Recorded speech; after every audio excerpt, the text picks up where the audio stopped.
All right, friend, pull up a chair. Imagine that we're in the kitchen together. Kettle rattling away, cats slinking around under the table. I want to talk about something that still gets people twisted into knots online year after year, which is wild considering that we've had this information pretty much for centuries. And we're talking about holidays on the Irish pagan calendar. What they are, how we say them in Irish, in the Irish language, and what they actually mean in the living Irish context. The pagan or neo pagan Wheel of the Year is largely based on Irish and some Scottish traditions. This is where all the Celtic stuff comes in. Celtic is such a loose term, but there we are. A lot of people think that they have an understanding of, for example, what Bealtaine is, or Beltane, as they say. But when it's taken out of context, you are losing so much. And if you want to follow a specifically rooted, grounded Irish pagan tradition, then you have to have that context. So that's what I'm going to give you.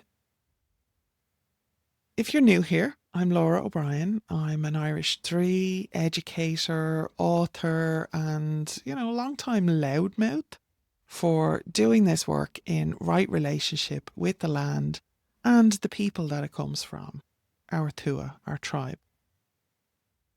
If that's your thing, then please hit subscribe whenever you're ready. No rush, no love bombing, just an invitation. And before we start, close your eyes and just create a little picture in your mind for a second if you can. Think of the island as a circle lit by fire in 4 places, glowing like coals from under the turf, or, turf from under the turf. Turf has an awful smoulder on it. And between those fires, the sky shifts and tips with the balance of day and night. That's our rhythm. Fire and earth, community and sovereignty. Not the generic 8-spoke plastic Celtic Wheel of the Year that you see on imported notebooks and witchy pagan calendars. I'm trying to be kind. I'm trying to be kinder in my old age, Our cycle is older, messier, more deeply rooted in the land itself. And it's actually 2 cycles. So first, let's look at the fire festivals. Now, these come first because they are the backbone of the Irish year. They're essentially and foundationally tied into community, hearth, home, and our relationship with the other world and the supernatural entities that cross over and inhabit our world sometimes. They're not these neat little dots on a calendar, they're seasons. They're thresholds. They're moments when the doors between, metaphorical doors obviously, between this world and the other world are thin. I don't like that whole term about the veil being thin. That's very, Victorian spiritualist talking. But there are boundaries between this world and the other. And sometimes they're in places, sometimes they're times of the year. And when those boundaries are shifting and changing, that's when the crossovers can happen. So we're going to start with Imbolc. That's the next one up. As I record this, we've just passed Samhain, so we'll come back around to Samhain. Obviously, you can be listening to this at any time of the year, and we'll cover them all, right? So Imbolc is pronounced either, depending on whether there's a C or a G with it, it's pronounced Imol or Imullig. And usually it's the 1st of February. Now, the dates are interesting. A lot of people will give out and say that they have to be on the astronomical dates or astrological dates. I never really get it. Excuse my ignorance and all the rest of it. But what we do when we say it's the 1st of February, A, we align it with Bridget's Day, which is actually part of the later tradition. And B, we kind of set the tone for February. For the end of January, coming into February, a lot of these festivals would have been not on a specific calendar date, but particularly like from one season to the other. So this is a spring festival. It's when the first milk comes in. It's when the animals are pregnant. It's when spring cleaning is happening. All of these things are going on at this time of the year. So it might have been different in every household. It might have been different in each community or each region or each county or each province. Who knows, right? But we're going to go with the 1st of February because that is a point to mark on a modern calendar. But I really want you to understand that we're not just dealing with one day when we're talking about the fire festivals, particularly, right? So the Irish comes from Imulloch, in the belly, or possibly there's another thread linking it to washing or bathing, which would be from Fulk, Folc. Either way, it's about beginnings. So imagine early lambs bleating and bawling across wet fields, the first green tips pushing through muck, and every woman in the community quietly hoping that her stores would last until the new food came in. It's a festival about survival and promise, not curated Pinterest baskets. Now, from there, we would move into Bealtaine. This is the last day of April and the start of May. Now, Bealtaine Eve, so May Eve and May Day, we do have some very specific traditions about these calendar dates. But that being said, I also would urge you to think of it as the whole season as well, you know.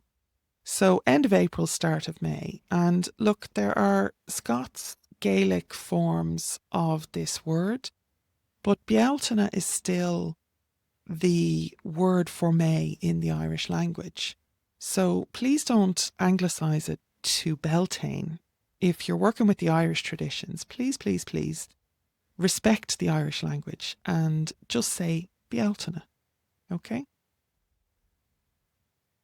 The language here is still alive. It's really important. It survived colonisation. It deserves better than people insisting on Beltane because that's what their 20-year-old Coven book said.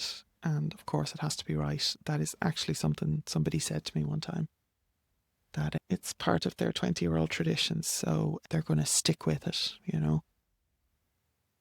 Okay. Bealtaine is fire on the ridge. It's cattle being driven between the flames for blessing. It's some cattle being bled on the sacred mounds as a sacrifice. Not killed, but bled. It's people guarding their homes from harm with bright yellow flowers, strong laughter, making sure that your fire is kept tended and safe. Bealtaine is a time when blessings and curses abound. So be cautious, be careful. Then we move into Lunasa. Lunasa, again, is the name for the month of August. So it is the 1st of August is the date that we're going with. It is a harvest festival. It's when the harvest starts. So you get the first fruits at Lunasa. In Ireland, July is known as July of the cabbages because it's pretty much all that has, you know, started to come up to crop that you would get to eat. So once the 1st of August hits and the actual harvests start, the first fruits start coming on the bushes, wild, in the hedgerows, and people's crops start to come in. Lunasa is named for Lu, the Irish god, yes, but more importantly for the work of the community. So picture the smell of grain, people gathering on hills for trade. There's trials, there's games, there's matchmaking, or just having the crack. You know, crack might not mean what you think it means. Crack in Irish means fun. So having the crack is what we say about having fun, right? In some ways, it's the busiest point of the fire festival cycle. It's the results season, really. What you tended or neglected really shows itself here in Lunasa. And just a note on the spelling, in older Irish, you'll see the LughnasAdh. That's absolutely valid. But in modern Irish, we use the word lunasa as mentioned, so it's Lufada Nasa. Let's just go with that, keep it simple. We have Samhain, not Samhain. I know, you've heard me say it before. Why do I have to keep saying it? Because people keep getting it wrong. I'll keep saying it because the appropriation is still rampant around all of these terms. Samhain is the 31st of October. Let's call it the hinge of the year. The dead are very close to us. The land is going quiet. Again, this is where autumn turns into winter. Fires go out, fires are lit again. Honestly, it is such a fascinating season. And again, it's Samhain and Bealtaine of all the fire festivals would be the two that everything shifts and changes. And it's because these are such old festivals. It comes from a time during our Mesolithic period, so 9,000 years ago, where literally everything moved from summer to winter camps. So everybody was vulnerable.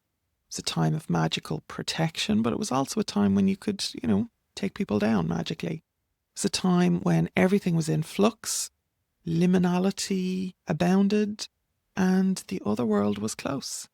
Still is. So if you call yourself Irish Pagan, pronounce Samhain properly, please. Yes, it's spooky season and we all love a bit of that, but just understand that there's much, much older traditions at play. Then we are into the second cycle, the second wheel, if you want, which is the solar festivals. And these are based on the actual movements of the Earth. So honestly, you need to check the times and the dates for where you live. These are very specifically fixed dates and times, which will vary depending on where you are on this planet.